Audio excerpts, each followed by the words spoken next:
సాహితీ నోవేరియస్ మనం చూస్తున్నాం యాంటీ ఏజింగ్ ఉన్న ఏజ్ కన్నా 10 years తక్కువ కనిపించాలి, అట్లీస్ట్ 5 years. దీనికోసం రకరకాల ప్రయత్నాలు వాట్ నాట్ అని చెప్పుకోవచ్చేమో కదా. పార్లర్స్ చుట్టే కానీ, అంటే నేను వాటిని బ్లేమ్ చేయటం అని కాదు, కానీ ట్రయల్స్ అయితే ఎక్కువగా కనిపిస్తుంది. అంటే అవేర్నెస్ బాగా, బ్యూటీ కాన్షియస్ అనేది పెరిగిపోయింది కదా. దీనికి యాంటీ ఏజింగ్ కి యోగా ఎంతవరకు హెల్ప్ అవుతుంది? చాలా. అసలు ఫస్ట్ థింగ్, అసలు యోగా అంటే ఏంటో తెలియని వాళ్ళు కూడా యోగా చేసిన వాళ్ళు బాగుంటారు అంటారు. మీరు ఎప్పుడైనా విన్నారా ఇలా? అసలు యోగా అంటే ఏంటో తెలియని వాళ్ళు కూడా ఇప్పుడు రాగానే నేను చెప్పాను, రోజు రోజుకి సాహితీ చిన్నపిల్ల అయిపోతున్నారు ఊరికే అంటారు. ఇప్పుడు నేను ఎక్కడికైనా వెళ్ళినప్పుడు కూడా నా ఏజ్ అడుగుతారు. మీరు చెప్పారు ఇంతకు ముందు ఒకసారి, నాకు గుర్తుందా, మేము ఆఫ్ కెమెరా ఎక్కడికైనా వెళ్తే నీకు పెళ్ళయిందా అని అడుగుతున్నారు సాహితీ అని. చిన్నపిల్ల, ఆమె చదువుకుంటుందని. నన్నే కాదు ఎవరినైనా, ఇప్పుడు బయట ఎక్కడికైనా వెళ్ళినప్పుడు కూడా మీరు చూస్తే ఏజ్ చెప్పరు చాలా మందిది. అందుకే యోగా అంటే ఏంటో తెలియకుండా యాంటీ ఏజింగ్ అంటారు. గ్లోయింగ్ స్కిన్ అంటారు. ఎక్కడైనా ఇప్పుడు నన్ను ఎక్కడ వెళ్ళినా అడిగేది స్కిన్ గురించి అడుగుతారు. అందరూ అడుగుతారు, నా ఫ్రెండ్స్ కూడా వచ్చి.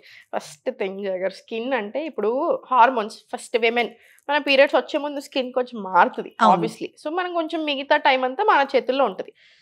యోగా చేసినప్పుడు, ఎస్పెషల్లీ మనం ప్రాణాయామం చేసినప్పుడు కొన్ని ఫేషియల్ ఎక్సర్సైజెస్ ఉంటాయి. అవి చేసుకున్నప్పుడు మనం చిన్న చిన్న హోమ్ రెమెడీస్ ఫాలో అవుతే మీకు అసలు స్కిన్ చాలా బాగా అవుతుంది. అసలు మేకప్ అవసరం రాదు. ఇప్పుడు నేను మేకప్ మానేసాను, 2 years అవుతుంది నేను కంప్లీట్ మేకప్ మానేసి. 2 సార్లు వేసుకొని ఉంటాను ఈ 2 ఏళ్లలో.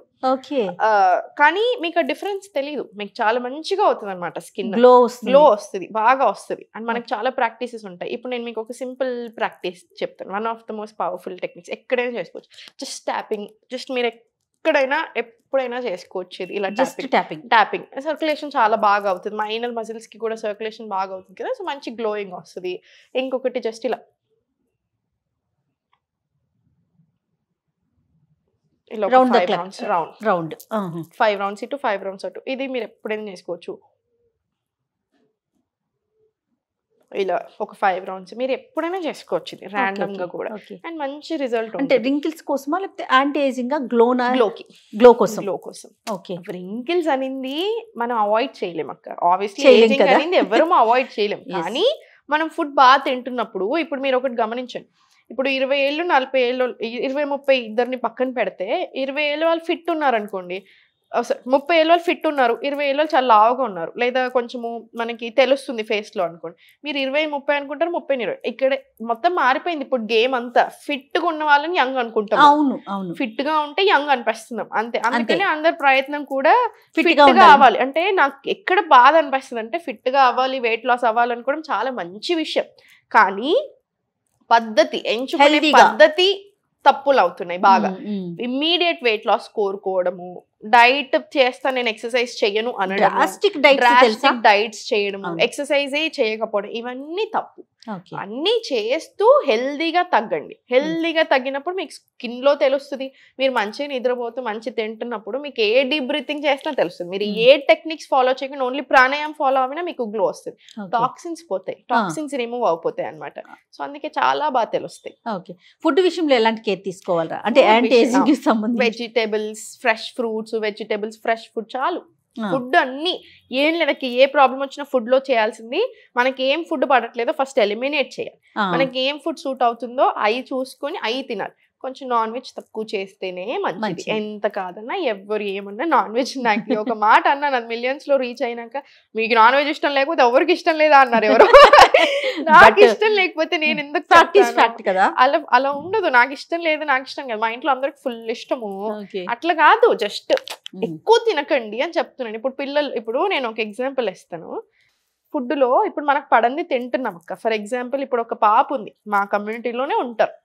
నేను చూసాను అప్పట్లో వెళ్ళినప్పుడు మాట్లాడుతుంటే. 8 ఏళ్ళు లేదు పాపకి. డైజెషన్ మొత్తానికే చాలా వెరీ వెరీ బ్యాడ్ కేసులో కింద నుంచి తీయాల్సిన పరిస్థితిలో ఉంది ఆమెకి డైజెషన్. డాక్టర్స్ ఏం చెప్తున్నారు, ప్లీజ్ అమ్మా నాన్ వెజ్ ఆపించండి, ఆమెకు ఫైబర్ రిచ్ ఫుడ్ ఇవ్వండి అని డాక్టర్స్ మొత్తుకుంటున్నారంట. ఇక్కడ ఏమైపోయింది, ఎందుకు ఆమెకు చిన్నప్పటి నుంచి, అంటే ఆమెకి ఫుడ్ మనం పెట్టేటప్పటి నుంచి ఆమెకు నాన్ వెజ్ పెడుతున్నారు. ఆమె ఇప్పుడు చికెన్ లేకపోతే ఫుడ్ తినదంట. రోజు తనకు ముద్ద లేనిదే ముద్ద దిగదు అన్నట్టుగా చికెన్ ఉంటేనే.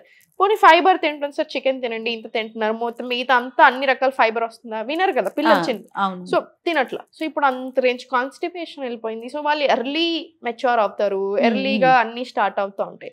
సో మరి మనది కూడా చూసుకోవాలి కదా. 100%. సో మరి నేను అట్లా అంటే ఎగ్జాంపుల్ ఇవ్వడం తప్పు కాదు. ఏమాత్రం ఎంత తినాలో అంత తింటే ఏ ప్రాబ్లం రాదక్క. నేను ఆపమని ఎప్పుడు ఏది ఆపమని చెప్పను. అవును, మీరు కాఫీ చాయ్ తాగుతున్నా నేను ఆపమని చెప్పను. టైమింగ్స్ మార్చండి, క్వాంటిటీ తగ్గించండి అని చెప్తాను. ఇక్కడ ఇది కూడా అంతే. మంచి క్వాలిటీ మీట్ తీసుకోండి. ఇప్పుడు మీరు సీ ఫుడ్ మీకు దొరుకుతుంది, మంచిగా ఆంధ్రాలో ఉంటున్నారు, తినండి. ఇక్కడ హైదరాబాద్ లో మీరు సీ ఫుడ్ రోజు తింటారంటే ఎక్కడి నుంచి తింటారు? ఫ్రెష్ గా ఎక్కడ దొరుకుతుంది మనకి? నేననే అది ఎంత తినాలో అంత తింటే ఏ problem. Quality and quantity is more important అలా. రైట్.